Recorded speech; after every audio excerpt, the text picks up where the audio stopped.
Hello again. This is Andy Vining with episode 6 of my mother's diaries. We are now into September 1948. September opened with the Romsey show on the Wednesday. Betty and I set off early, taking our lunch with us, and we met John later among the livestock and produce stands. It was a jolly good show. There was something about the show. Beautiful cattle, sheep, and pigs of all shapes and sizes. The main ring with the jumping and so much to see with the prize vegetables, farmers inspecting each other's stock, that feels like the summing up of a whole year's labour. John went to see the football that evening, never missing it if he can help it, and the next day Auntie Toss and Uncle George departed on holidays. The children spent the day with Joan Bucket over at Allington Lane. I went to Beechcroft and began the careful work of putting almond icing onto Betty's wedding cake, smoothing and shaping it, wanting it just right, as perfect as possible. The weather turned rotten on the 3rd, rain, wind, and sweeping across the fields. So I rose early and scrubbed the kitchen. Margaret Haskell and Wendy Bishop came to tea, and I gave the bishop some apples. John was busy picking apples from Flexford and from the Annie Elizabeth in the orchard. Autumn fruit gathering well underway. Showers lingered on the 4th, and John went to football. Marjorie and Malcolm West called in, and Wendy Bishop slept over with Janet. Nora had returned from her holiday with lots of news, and Bet and Fred came round, and we went with Heather to watch John playing cricket on the Charnersford Cricket Ground, one of our fields on the corner of Hursley and Baddesley Road. It's just a short walk from the farmhouse, and John was out for a duck. We were certainly able to pull his leg about that. Peter Matthews called in, and Les and Joan Beaton came for tea. On the 6th of September, I rang Lomans to fix the catering for the wedding. Bet and I went to see Nora about shoes, and Mrs. Green and the children and Frank came to tea, and I finished mowing the front lawn in the evening.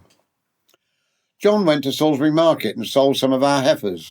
We got a good price for them, and it's necessary that some stock has to be sold. While John was in Salisbury, Bet drove us down to Eastleigh, and we bought dancing pumps for the bridesmaids, and later on I let down the hem of my skirt. Frank took Andrew to see the BOAC flying boats being built down at Hythe. Great excitement. Andrew was thrilled and had a really lovely day. I returned to Beechcroft to continue the cake icing and took a chicken round to Marjorie's in Pine Road on the way. Later, we went to Southampton with John and the children, and I bought a new hat for the wedding. The bridesmaids' petticoats were cut out, and the wedding cake icing was finally completed at Beechcroft. Next day, I got up early to clean the kitchen. John was digging potatoes from the garden, and they were put down the cellar. I continued working on the petticoats and mowed the front lawn. The ducks were laying nicely now. 2 nearly ready every day, which is rather good. The visitors to the farm keep arriving. Marjorie and Doug West arrived with glasses for Bet and Fred's wedding present, and they stayed to tea along with Nora, Judith, Veronica and George. And Mary Sinclair telephoned again. The weather turned dreadful, rain and gales all day. I spent some of the inside hours sewing bridesmaids' frocks, now nearly all finished. John went with Les Beaton to see his new garage at Fryan Hill. He is to become the Renault agent. 2 duck eggs again today, steady laying, very good. On Monday, I was up early for washing, and then I plucked and drew a chicken and sent it to the Westbrooks, as they'd asked me to do one for them. It was a nice plump bird, and I'm sure they'll enjoy it. I managed to finish the ironing before lunch and went to the hairdresser's in the afternoon, and then I went on to Beechcroft, where I saw Auntie Florrie. Phyllis and Eric Coates called in for a chat, and I finished the bridesmaid frocks at last. Just in time. On the 14th, the weather was lovely and bright, and I finished the final odd jobs for the bridesmaids and myself. Bet and Auntie Flo brought Fred to sleep the night at the farm. She mustn't see the bride, of course, on the wedding day. John and Frank Dean worked late on the car, getting it ready, because wedding logistics require reliability, and we didn't want the car to break down at all. And then, on the 15th of September, it was Betty's wedding day. It was a lovely wedding, and the weather turned out beautifully. All the family were there, and after the reception, we all went in force to Winchester to see them off on their honeymoon. Lily, Wally, Michael, and Robert all came back to the farm afterwards, and it was a very happy day of pride and emotion and love. Uncle Fred and Vi called in. Frank and Les White came for tea. John was back digging for potatoes this time from Flexford, the farm never pausing long for celebrations. And then, on the 17th of September, John attended the bar end sale. Frank Dean came up and helped John and I pick apples from the orchard, and Jennifer and Janet went to stay for a while with Wendy Bishop. The gas installers from Pardew arrived on the 18th to fit the gas into the bedrooms for some sort of central heating we were going to have, a sign of modern life creeping into the old farmhouse. Judith and Veronica came to tea, and Frank Dean played cribbage with John in the evening while I listened to Tessa the D'Urbervilles on the radio. The Pardews, fitting gas, are getting on well, and Auntie Bella and Mother stayed for tea and supper.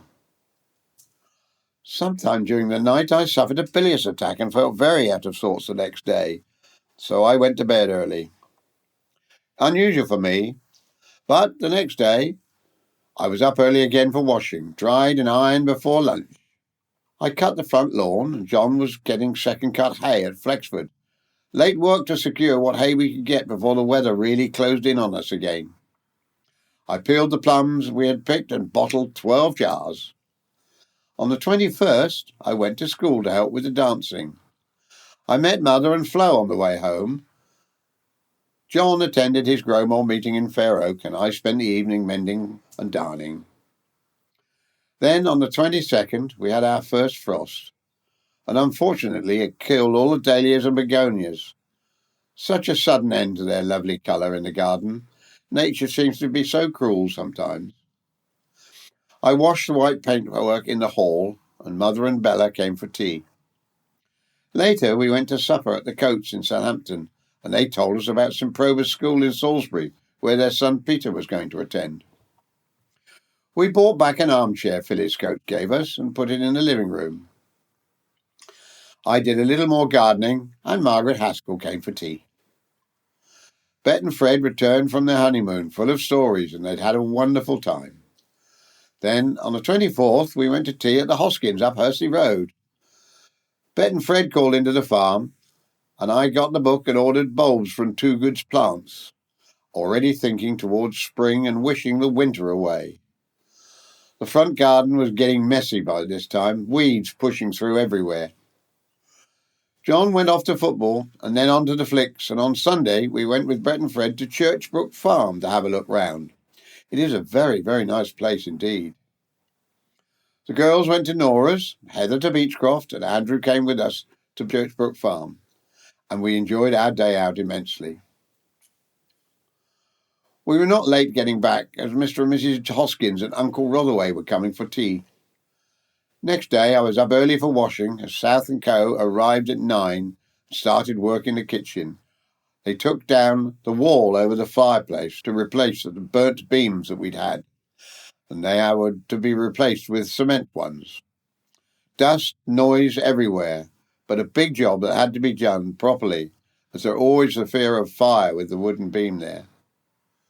So I did my ironing in the pantry out the way, and by the evening I was just worn out with all the dirt and the dust and everything going on. Beth Matthews came to tea with the girls. She's such a nice child. We had that in the dining room, because the kitchen was a right old mess. Rain fell heavily on the 28th morning, but cleared later, and I went to the hall for dancing. That's the Ritchie Hall, and bottled some pears that we'd picked from the orchard. The 29th dawned beautiful, almost summer again. Leslie Willis sent Andrew Nicholas's bike. Great excitement, because Andrew was really pleased to have a new bike. Then George and Toss returned from the Hoskins on the 30th, and I walked off round to Beechcroft to see them. Mother and Bella came back later with me to the farm for a paper to be signed, and John Bucket's nephews and his fiancée called in, and it was nice to see them. And so September ended. September had carried the farm gently from harvest into autumn. Heifers sold at Salisbury Market, potatoes dug, apples gathered, hay secured, plums and pears bottled, duck's eggs steadily arriving, frost striking the flowers, water pipes in, gas fitted, beams replaced, wedding celebrated, garden tidied, bulbs ordered, the year turning quietly and the farm, as ever, requiring steady hands and steady and constant work. And so on into October 1948. October began with Mr. South finishing the plastering in the kitchen at last. The walls looked clean and new again after days of disturbance, and the main thing, the risk of fire, had now gone away. I went for tea with Joan Beaton and then called in on Mrs. St. John at Oak Cottage, where the children all go to school, and I teach dancing. It's opposite Joan's on Pine Road, so it was easy just to pop in and see her. And Mrs. Sharp came to inquire about the cleaning work. She seemed quite suitable at first, so we will see how she goes. Later, Joan and Les called in. They are regular visitors now. The weather was beautiful, like summer returned for a moment. And Big and little Fred came by, and Auntie's sisters, Nell, Eve and Tony, were all here as well. John went off to football, so I cut the front lawn, although the season is now turning, so I should not have to do it many more times. I did some ironing and listened to a play on the wireless. Sunday was cooler and cloudy, and I went to church. Mother and Bella came to tea and supper, and bless them, they did all the ironing for me. That was really sweet of them. Mrs. Sharp arrived on the 4th with her child to do help with me in the housework. She seemed satisfactory, so I did some ironing in the afternoon, and I noticed that the air had gotten noticeably colder today. John went to Masonic at Hursley Lodge that evening, and when he got back, we listened to the Devil's General on the wireless. Then Mrs. Sharp gave up the job. Her husband said the work was too much for her. I really don't understand. It's only cleaning. I know it's a lot to do, but I help and do it as well. Anyway, next day I went to the Ritchie Hall for some dancing and the school kids. John attended his Growmore meeting, and I drew a chicken ready for dinner and did some of Heather's freeze. Just small domestic jobs that have to be done. Uncle George and Auntie Toss went to Bournemouth for the day on the 6th, so that was nice to see them off for the day. I did some digging in the front garden, and a lady came for a cockerel, but I managed to lose the blessed bird while we were chatting, so I had to chase it and thankfully found it and caught it back behind the hen house. Les and Joan came for the evening. They are such pleasant company. And I went round to Beechcroft the next day for a chat, and I ordered blackcurrants, raspberries and roses from Let's magazine, thinking ahead again. John and the men finished digging the potatoes up at last at Flexford, and they'd all been put down in the cellar store where I can easily get them, and they keep nicely ready to bag and sell. On the 8th, I went shopping in Winchester.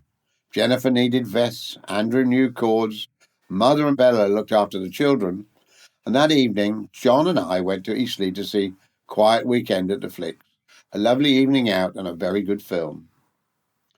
The next day was foggy in the morning but warm again, strangely like summer in the afternoon. Andrew went alone to the barber's in the village. Quite an adventure for a 5-year-old. He walked all the way down and back all on his own. And all the kids went to Derek Bucket's party in the afternoon in Allington Lane. John attended Hursley Lodge, and Mother, Bella and Nora came to tea, and we made the most of the fine weather and did a bit of gardening. John managed to sell Dad's old car for Mother for £200, a good sum and a tidy conclusion to that chapter, as it's been in the garage at Beecroft and nobody has been driving it. That would be nearly £10,000 today in 2026, so it was a good deal. Then the weather had finally broken. It rained all day, but I managed to get the washing dry and iron nonetheless. The children went to Paul Gibson's party on Badsley Road, and on the 12th I went to the Ritchie Hall for some dancing. Eric Coates called in for some pullets. They are moving to a new house in Southampton tomorrow, and they want to put the chickens in the garden. I telephoned the Sinclairs. We're going up to see them on Friday for the weekend, so I went and had my hair shampooed and set ready to go. Mother and Bella went to visit Betty. Mr. and Mrs. Haskell spent the evening with us, and we had a lovely time. They are such good company. Preparations for the weekend began in earnest on the 14th. I took food and the cot round to Mother's and sat up until the small hours darning. Then on the 15th, we got the children settled and caught the 10:10 train to London. We had some lunch, visited some shops, and we reached Hadley Wood by tea time, and we talked late into the night. It was great realising we didn't have to get up at dawn for a change. Saturday was wet and unpleasant. We sorted their chickens out in the morning in the garden, and then went to see Spring in Park Lane. It was jolly good indeed. Then we went for tea at Chris and Charles's. Sunday we stayed indoors. Chicken for dinner with Mary and Joe. We had a telephone call with news that she'd had a baby girl that arrived on the previous Wednesday. We also rang Mother, who said Heather had been troublesome at night. Dear, dear, dear. On the Monday, we went up to town again and had lunch at Anniston. I bought things for the children at Hamley's, and we went to see Annie Get Your Gun. It was splendid. We caught the train back and we got home by 8:15 after a lovely weekend. We called at Mother's on the way by, but Heather was in bed asleep, so we left her there for the night.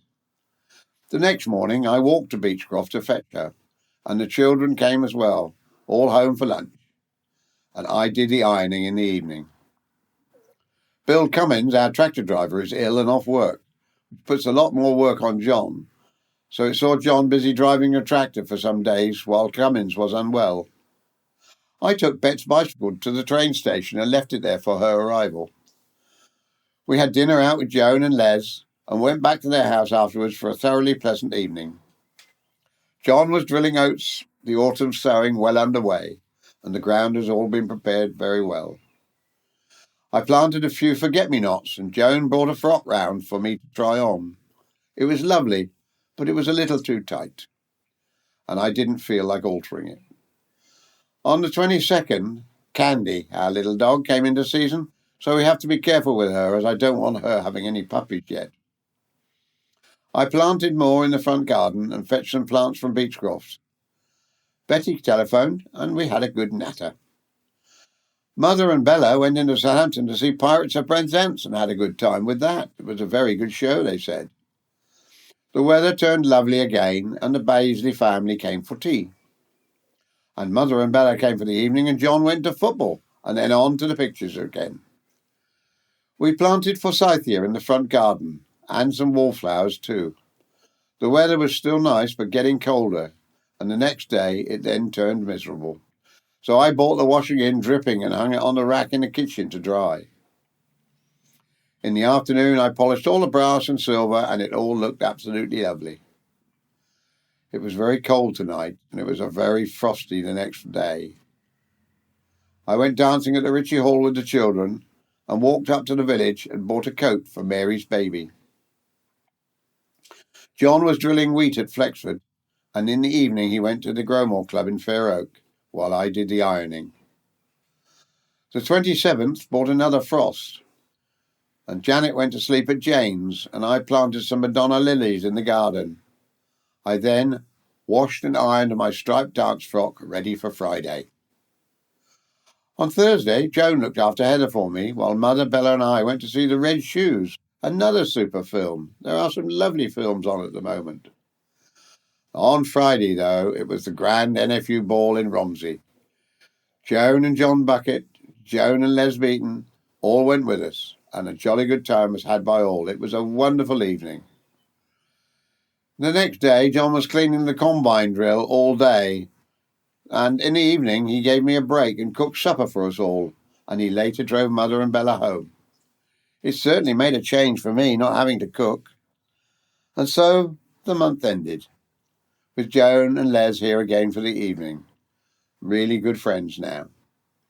The children spent the day at Hatley Sawmill on Basley Road, riding their donkey, and they came home very happy after having such a good time there. October has settled the year. Potatoes stored, oats and wheat drilled, combine drill cleaned, frost touching the flowers, Bulbs planted, gardens prepared for winter. Chickens sorted, pullets moved, brass polished, gas fitted. Friends steady and frequent arriving at the farm.